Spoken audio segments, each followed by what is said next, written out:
Coming up on Campus Connection, we hear the story of a Santa Ana business owner whose life is now in turmoil over an 18-year-old mistake. And our own Melissa Zuniga is in Harbor City at an annual Thanksgiving dinner for the homeless. This and more coming up.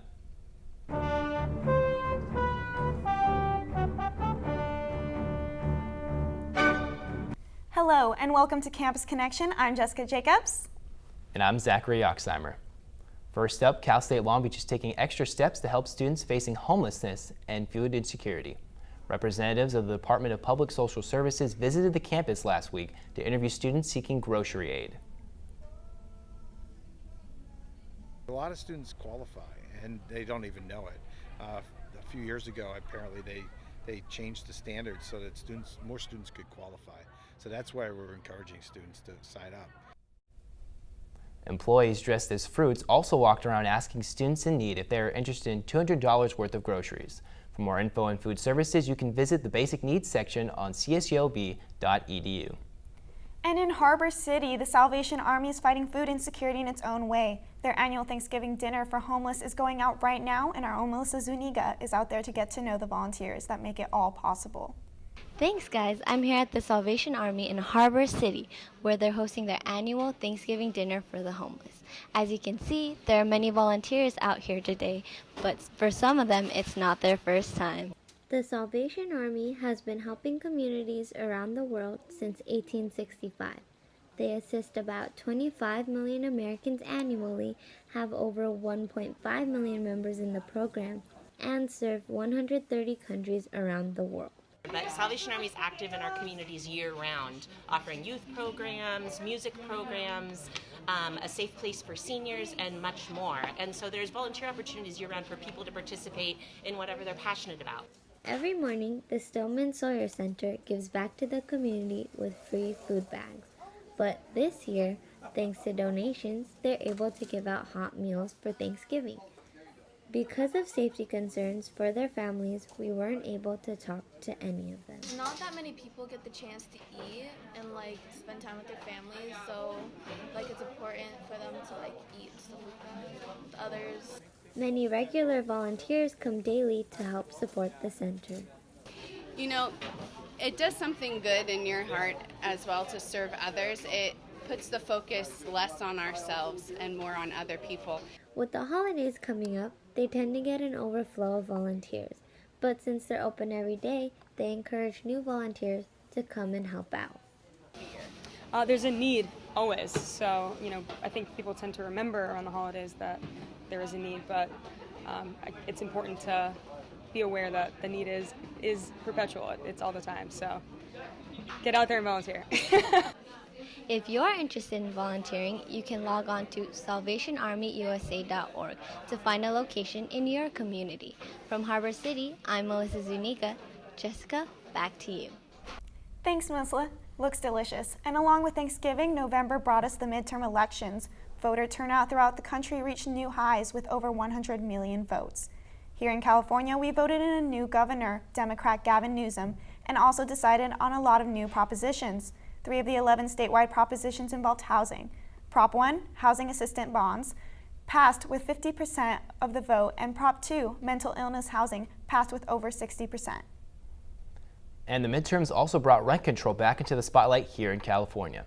Proposition 10 would have repealed the 1995 Costa-Hawkins Act and removed statewide limits on rent control. While the proposition lost by a wide margin, reporter Jess caught it up on the continued debate. California has a housing problem. Rent has been on the rise, leading to widespread displacement, housing insecurity, and gentrification. More than half of Long Beach renters are burdened by high rent, the official name for when more than 30% of household income goes towards rent. Long Beach has one of the highest renter-to-homeowner ratios in the country. A 2017 analysis found that 60% of residents rented. They've become a permanent class of renters who are putting so much money to rent that they're not saving up money to become homeowners. There is clearly a need by all parties on both sides of the issue for more affordable housing in Long Beach, okay? But rent control doesn't provide that. Housing Long Beach, a tenants' rights organization, has been fighting Costa-Hawkins and attempting to get rent control on the city ballot. It's a terrible piece of legislation which has taken away local control and hurt communities' ability to have effective rent control. On the other side, rental property owners argue that regulation will have greater consequences for small business owners. Over 75% of them are mom and pop. They worked hard. They saved their money. They worked hard to acquire these rental property units. What everyone can agree on is that there needs to be more affordable housing, and also that there aren't enough resources to build. Affordable housing has to be built, but they've got to figure out how do you pay for it, where do you put it. I agree. We need to build. If that is true, then help us find a funding source. There is no easy solution, but these opposing sides will be collaborating through a task force built to combat housing insecurity. From Campus Connection, I'm Jess. The Long Beach City Council is nearing a decision on the long-debated legal defense fund for local immigrants facing deportation. If passed, the fund will have $250,000 for a 2-year period. It will be managed by a nonprofit, the Vera Institute of Justice. Money will be used to provide legal representation for low-income immigrants who work or live in Long Beach. The council will talk more about it in upcoming meetings. And the small business owner in Santa Ana is going through his own deportation battle right now. He used to sell flowers in the street, but now owns a thriving flower shop. But a sudden notice from ICE has turned his life upside down. Our own Janette Villafana has more on this story. Gualterio Santos is a perfect example of the American dream. He is the proud owner of Santos Flowers in Santa Ana, California. Santos distributes to more than 150 supermarkets a year, and his business is growing. But he recently received a letter from ICE informing him he has 60 to 90 days to sell his property and leave the country.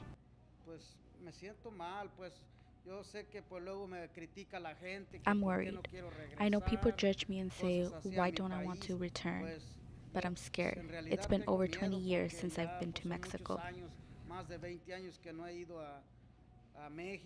Santos' immigration notice comes 18 years after he accidentally crossed over the Michigan-Canada border, where he was briefly detained by U.S. immigration officials.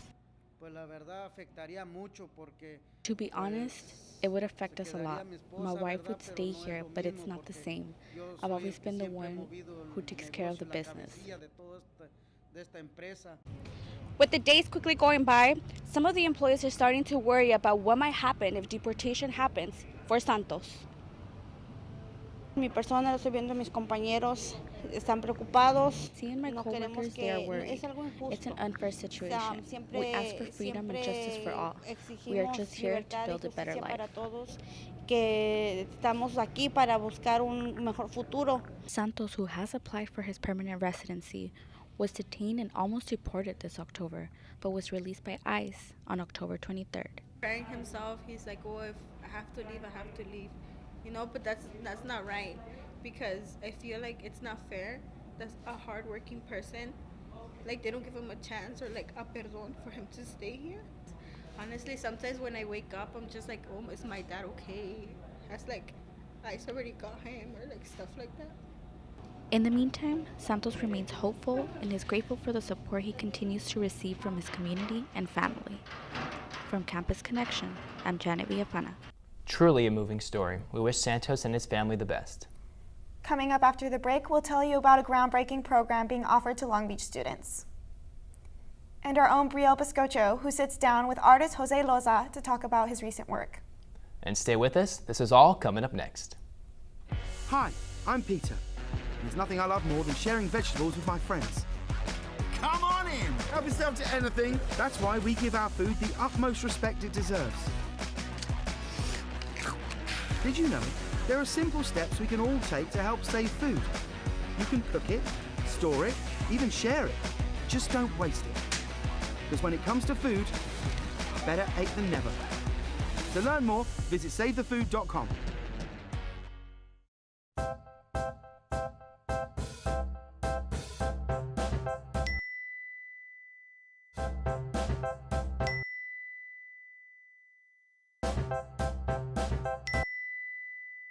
Planning the right amount of food is hard.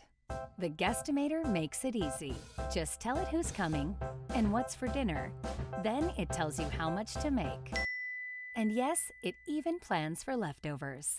Try it at savethefood.com.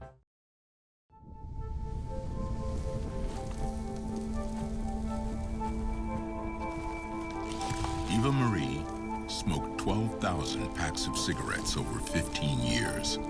She quit, and now there's a new lung cancer screening that could save her life. You stopped smoking. Now start screening. No matter how much you smoked, early detection could save you. Talk to your doctor or learn more at savedbythescan.org. No doubt you're going places, young lady. Thank you. And thank you for the interview as well. I can imagine it was the last thing that you wanted to do after such a long campaign meeting. You really are a very intelligent young woman. You're very smooth. You're very smooth yourself. You have no idea.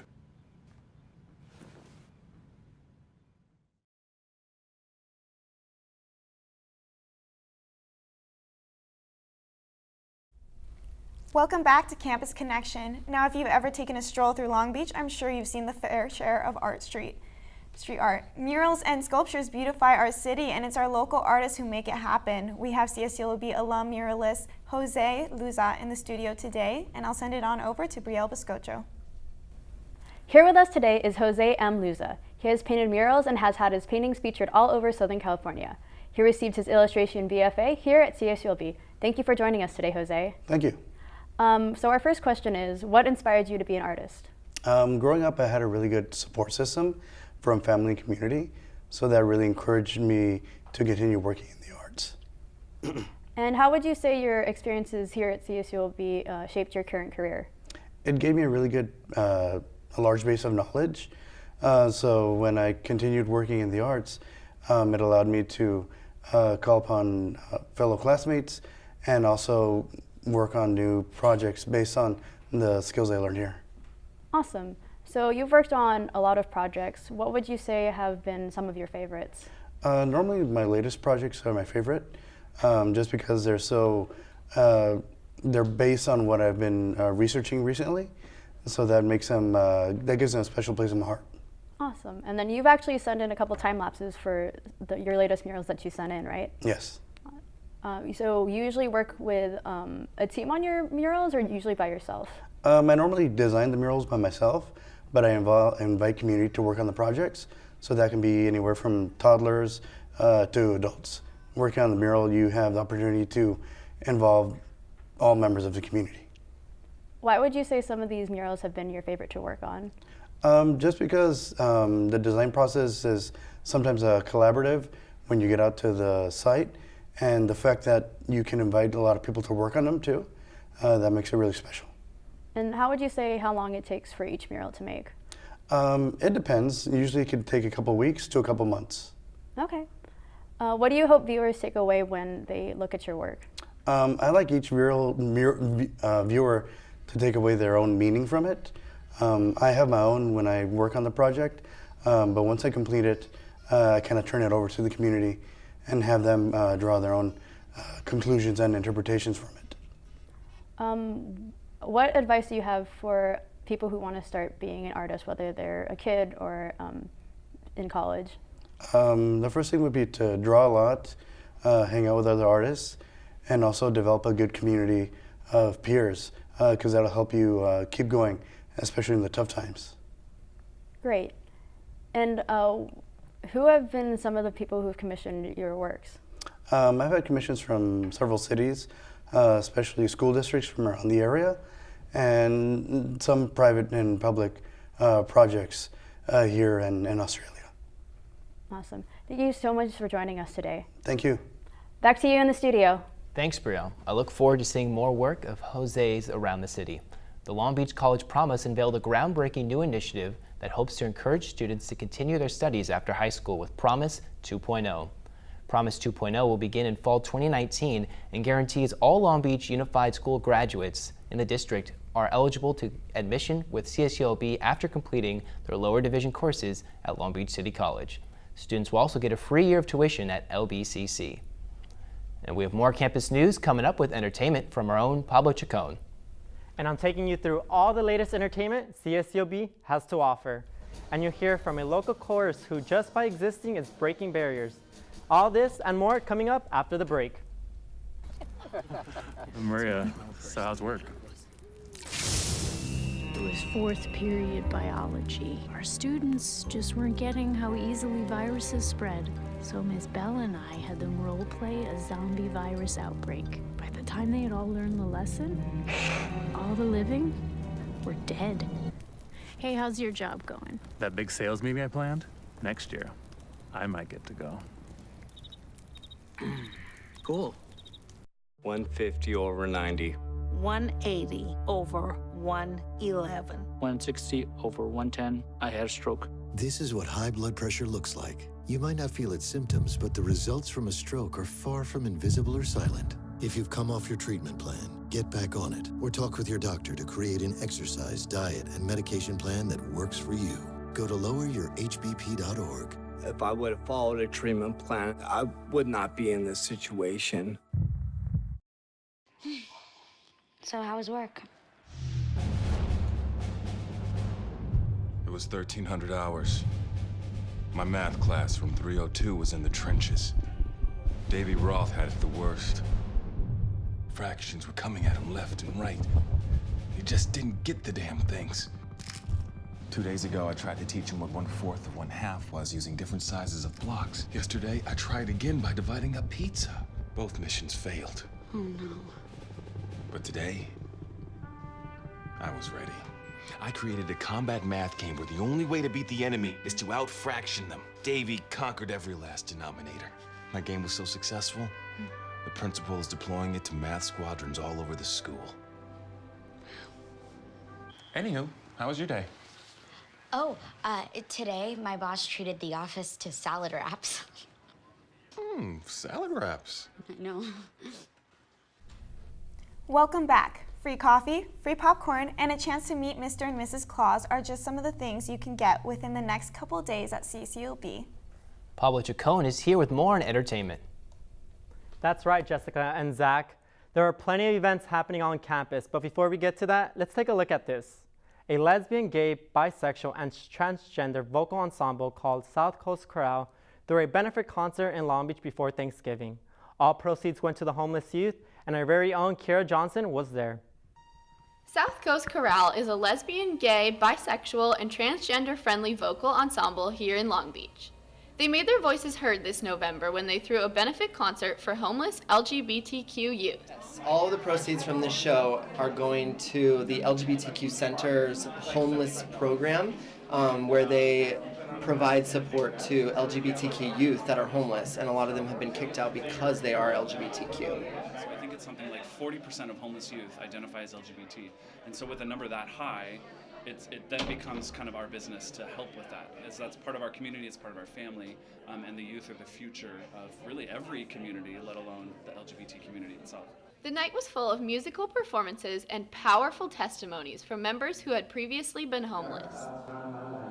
And in a blink of an eye, the smiles, the laughter, the love turn into cries, detriment, and ill will. The vocal ensemble often sings about serious social injustices, but many members were drawn in because they are fun and accepting of anyone. The songs that they were singing were just, so varying, and I love that it was so many different people. It was just a great community, very, warm and welcoming. The South Coast Chorale gave back to their community in a big way this season, through the power of love and music. For Campus Connection, I'm Kirra Johnson. That sounded amazing. Now November is almost over, but there's still some great events for you all to enjoy. On November 27th, starting at 2 p.m., ASI Exec will be outside Coffee Bean with their final Take a Sec with the Exec of the semester. Stop by for free coffee and learn about their first semester in office, and feel free to ask any questions. Now for those of you who haven't seen Crazy Rich Asians, listen up. ASI Movie on the House will be having 2 screenings on the 28th and another 2 screenings on the 29th. Tickets are only $5 with student IDs. For more information on movie times, visit asicssulb.org. Moving on to another event on campus, Beach Balance along with Rock Out and Outdoor Adventures will be having their final Mission for Nutrition event of the semester on Wednesday 28th at the Aquatic Center from 4 to 5 p.m. Stop by and enjoy camping-inspired recipes that are nutrient and dense affordable. And finally, now that Thanksgiving is over, the Christmas season is upon us. Join Long Beach Mayor Robert Garcia on Tuesday, November 27th from 5 to 8 p.m. for an evening of festivities on the Terrence Theater Plaza. Mr. and Mrs. Qualls would join the mayor in lighting the tallest tree in Long Beach.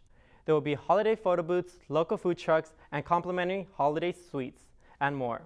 This event is not on campus, but public transportation is available throughout campus.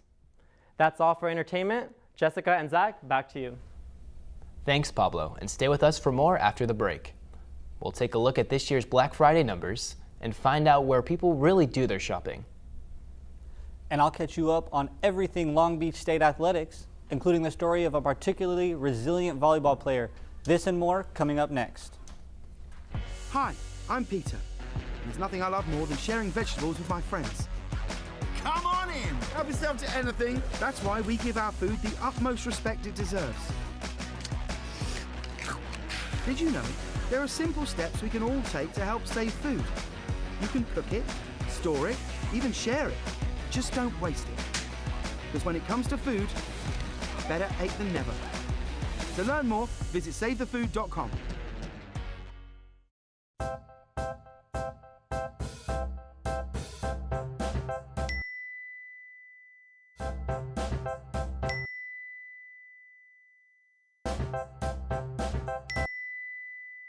Planning the right amount of food is hard. The Guestimator makes it easy. Just tell it who's coming and what's for dinner. Then it tells you how much to make. And yes, it even plans for leftovers. Try it at savethefood.com. Maria, so how's work? It was fourth period biology. Our students just weren't getting how easily viruses spread. So Miss Bella and I had them role play a zombie virus outbreak. By the time they had all learned the lesson, all the living were dead. Hey, how's your job going? That big sales meeting I planned? Next year, I might get to go. Cool. 150 over 90. 180 over 111. 160 over 110. I had a stroke. This is what high blood pressure looks like. You might not feel its symptoms, but the results from a stroke are far from invisible or silent. If you've come off your treatment plan, get back on it, or talk with your doctor to create an exercise, diet, and medication plan that works for you. Go to loweryourhbp.org. If I would have followed a treatment plan, I would not be in this situation. Welcome back to Campus Connection. As the end of the 2018 season approaches, Long Beach State athletics have been heating up. And our own Jacob Handy has all the updates. Jacob, I'll send it over to you. Thanks, guys. It was Thanksgiving break for most students, but Long Beach State athletics were in full swing as men's water polo and beach hoops had action throughout the week. The Beach's water polo team made a big splash, winning 3 games in the past 10 days, including 2 wins to take home the Gold Coast Conference Championship, punching their ticket to the NCAA tournament. Freshman Theodoros Pateros scored the game-winning goal in the semifinal against Pepperdine with 23 seconds left in the final period. Sophomore goalkeeper Marwin Darwish played hero in the final when the match was tied at halftime, but Darwish allowed only 2 goals the entire second half. The Beach would go on to win 10-6. The team then took on Pomona Pitzer at home from the Ken Lindgren Aquatic Center in the first round of the NCAA tournament. The Beach led early and often with 7 different Beach players scoring, including 4 goals from GCC freshman first-team selection Garrett Zahn, as they won this one handedly 12-6. Their journey continues Thursday night in San Diego against UC San Diego. Over to the hardwood, men's hoops traveled to Las Vegas to test their luck in the MGM Resorts main event tournament. The Beach's luck was running high when the team beat Iona behind Timothy Yusuf's 18 points off the bench. The real star, however, was junior transfer god Ron Freeman, who hit a buzzer-beating layup at the end of regulation to seal the win. The Beach's luck quickly ran out, however, when the team lost 2 nights later by 15 points to Utah Valley. The Beach sits at 2-5 with a matchup against USC on Wednesday night at the Galen Center. And moving on to the men's volleyball, they sit on a 28-1 record for the season so far. But along with their stellar numbers, one player in particular stands out. On top of battling back from serious injury, he has been forced to deal with the loss of his mom. Our own Lewis Richard has more on number 25, Nick Amato. Nick Amato's college career has not been what he's expected. I was dealing with a lot of depression, really upset at myself, really victimized myself at first. It was just about finding a way to deal with the pain and also accepting the fact that I might not be what I was before, but that's okay because I can always be the best of what I am now. In addition to injuring his knee, he lost his mother. And so it really pushed me to realize what I found important in life, and that really was volleyball and playing volleyball here. And so, I mean, I guess that's why when I came back as well, all I wanted to do was push through the pain so I could give back to the team that had given me so much through some of the worst times of my life. When I first started working with Nick, he was on the tail end of his injury progression. He was doing a lot more volleyball-specific exercises and just doing more sport-specific activity to get back into playing. And I saw how motivated he was to continue to strive for greatness and continue to be just this amazing volleyball player, and that was clearly his goal. From losing his mother to knee injury, Nick Amato has been through a lot here at the beach, but teammates and coaches still say he's an inspiration to the team.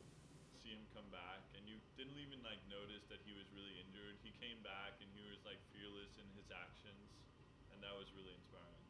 Some of the main reasons why we won was because of Nick, how hard he fought. You could see that on the court, a guy that was somewhat irreplaceable for our team. Brings a different spirit to our team that not a lot of guys can, and he's outgoing and he fights on the court. And clearly he has yet to slow down. From Campus Connection, I'm Lewis Richard. And that's all we have for sports today. Jessica and Zach, I'll send it back to you. Thanks, Jacob. And what some might consider a sporting event itself, Black Friday kicked off the holiday shopping season last week. According to the National Retail Federation's forecast, almost 120 million Americans went shopping on Black Friday.